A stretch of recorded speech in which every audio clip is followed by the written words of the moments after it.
Só que antes o assunto é de extrema seriedade e aí eu chamo a sua atenção. Quem vai aparecer na sua tela é o Anderson Rodrigo Lugon de Souza, 47 anos. Trabalhador, corretor de imóveis. No dia 4 de março de 2023, ele saiu de madrugada na região central da nossa capital. Estava num bar com amigos quando começou uma discussão. Gente, o que ele não esperava é que seria assassinado. Tiro a queima-roupa. Imagens de câmera de segurança registraram o momento em que os tiros são disparados. A novidade desse caso, 2 anos depois, é que vai ser realizada na 5ª Vara Criminal do Fórum Gumecim do Bessa uma audiência do caso. Lucas Moura tem os detalhes desse assunto. Lucas, como é que está essa família 2 anos depois desse crime? O atirador está preso? Como é que foi, de fato, essa discussão no bar? Muitas dúvidas, né? Boa noite. E nós vamos tentar esclarecer, Mariana, mais uma vez boa noite, pelo menos a maior parte dessas dúvidas para que a gente possa, inclusive, relembrar o caso a todos que estão nos acompanhando. Você fala, Mariana, sobre essa audiência e não é uma audiência qualquer. Nós teremos na segunda-feira a realização do júri do caso. Portanto, na segunda-feira, caso o júri termine no seu primeiro dia, mas pelo menos a partir da segunda-feira nós teremos já a decisão a respeito do destino desse réu que está sendo julgado pela morte de um homem que era muito amado e muito querido. Você me perguntou sobre como é que está a família em relação a tudo isso. Eu estou aqui com a dona Roberta, ela está ao meu lado. A dona Roberta, ela é viúva do Anderson, vai conversar conosco já já. E eu quero até agradecer desde já, dona Roberta, por a senhora estar aqui conosco, mesmo em um momento que eu sei que não é fácil, eu sei que é bastante complicado.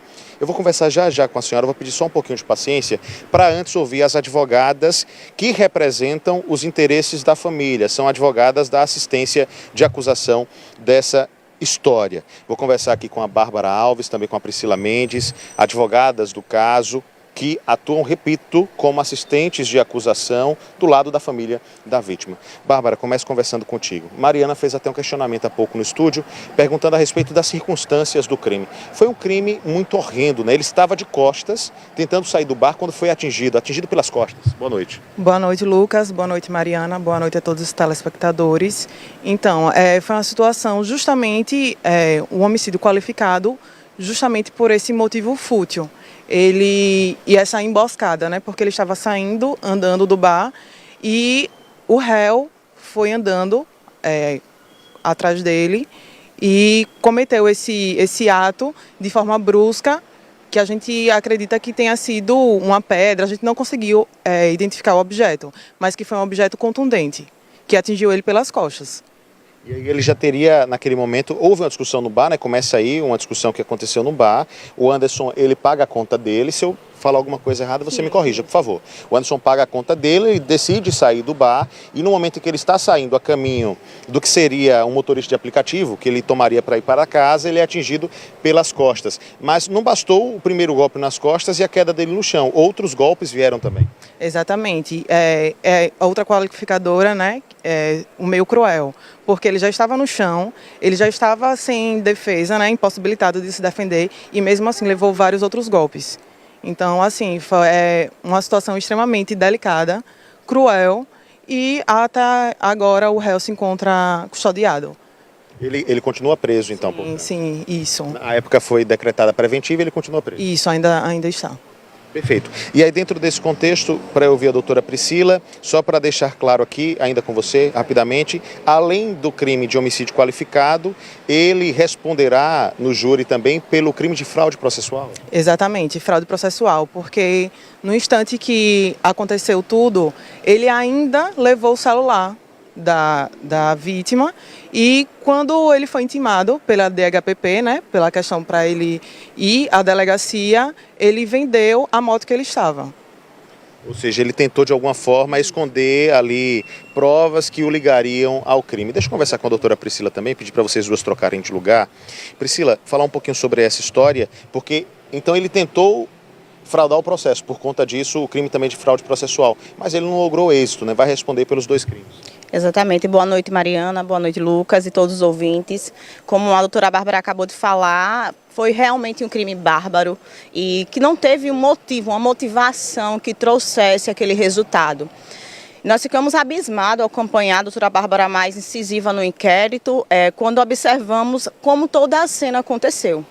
E acreditem, o que nos salvou foi saber que ele tinha conseguido localizar pelas câmeras de segurança que ele recolheu o telefone da vítima. E esse telefone, por acompanhamento da família da vítima no GPS que tinha, encontrou que estava na casa dele. E por conversas que depois que a perícia foi feita, aonde acreditem, ele fala só, em uma das conversas de provas que nós temos, o processo ele é público, Lucas, que ele fala assim, para um colega, foi só um homicídio. Só um homicídio? Essa frase que ele usa assim como termo, foi só, como se fosse só mais um. Só mais um. E sem nenhum motivo que, de fato, elevasse, não há motivo, nós sabemos que não há justificativa, mas para uma barbaridade tamanha, porque ele não se conformou só em matar. Ele teve que ir lá e torturar, ainda terminar de matar o rapaz e querer, de alguma forma, ver agonizando. Então foi uma morte muito trágica. Ele não se conformou em jogar um elemento em que pudesse alvejar ele por costa, de costa, melhor dizendo, que ele caiu, ele de bruço, e ainda assim foi em cima e começou, ainda deu continuidade, não se dando como satisfeito. E daí nós perguntamos, qual a motivação disso? E que se tivesse motivação? Que só tivesse motivação, não há, nós sabemos que não há justificativa legal para retirar a vida de alguém, ainda mais de um meio tão cruel como foi. Perfeito, vou agradecer a presença, a participação de vocês, conversar um pouco agora com a dona Roberta, como eu falei no início, porque, dona Roberta, diante dos fatos aqui, são fatos muito duros e dolorosos, são fatos que, no sentido negativo, impressionam a todos, e eu imagino que o clamor de vocês é por justiça. A senhora tem uma filha, o seu ex-companheiro, além da filha que tinha com a senhora, tinha também uma outra filha, hoje maior de idade. Enfim, é uma família que está arrasada, não é isso? Boa noite. Boa noite, obrigada aqui pela oportunidade. Foi uma família que foi destroçada, né? Porque não morreu, não foi morto, melhor dizendo, não foi só um Anderson, foi um Anderson em várias versões. O Anderson esposo, o Anderson pai, o Anderson corretor de imóveis, muito querido e amado por todos os seus colegas, né, pessoal do cartório, dos bancos, colegas de profissão. O Anderson cidadão, uma pessoa correta, de bem, que na minha concepção não existe motivo que justifique tamanha crueldade. Porque um homem de 1,90 m para ser derrubado daquela forma, só realmente com muita covardia fazendo pelas costas, não deu a ele a menor chance de defesa. Então hoje, Lucas, eu me encontro com uma criança atípica, que nossa filha é atípica, já tinha tratamento, terapia antes e que foi intensificado e hoje é direcionado essas terapias, esse tratamento do transtorno dela para o luto. Uma criança que eu convivo há 2 anos e 3 meses, que era extremamente apegada a esse pai amoroso e que fala todos os dias, chora, sonha, mamãe, quando é que o papai volta? Cadê ele? Traga ele de volta. Então eu não sofro só o meu luto, não.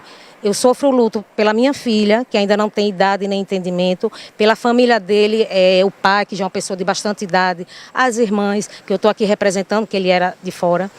E fica aqui o meu clamor à sociedade, aos colegas corretores, que se façam presente nesse julgamento. Ele era corretor de imóveis, a senhora também, né? Correto, corretor de imóveis. Eu iniciei anos anteriores, né? E ele depois adentrou na mesma profissão que eu. Inclusive, à época, o Cresce se manifestou, né? Falando do homem honrado e profissional honrado que ele era.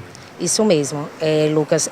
Também meu agradecimento ao Cresce pelo apoio emocional, a mim pelo apoio jurídico, vamos dizer assim, de estar à disposição e pedindo justiça, porque ele era muito conhecido, uma pessoa bem idônea, que tinha muito amizade, é fácil lidar com ele nos cartórios, nos bancos, com os próprios clientes.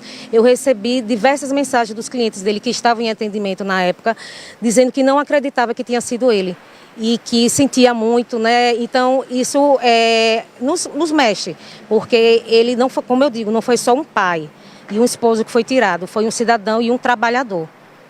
Perfeito. Eu vou agradecer a presença e a participação da senhora. A gente deseja que na próxima segunda-feira efetivamente a justiça seja feita. É isso que a gente espera sempre e que de alguma forma esta família aqui representada pela dona Roberta possa ter para um pouco mais de alívio, não para curar a ferida, mas para ajudar talvez ela a cicatrizar um pouco mais a sensação de que de fato a justiça foi feita. Volto com você, Mariana.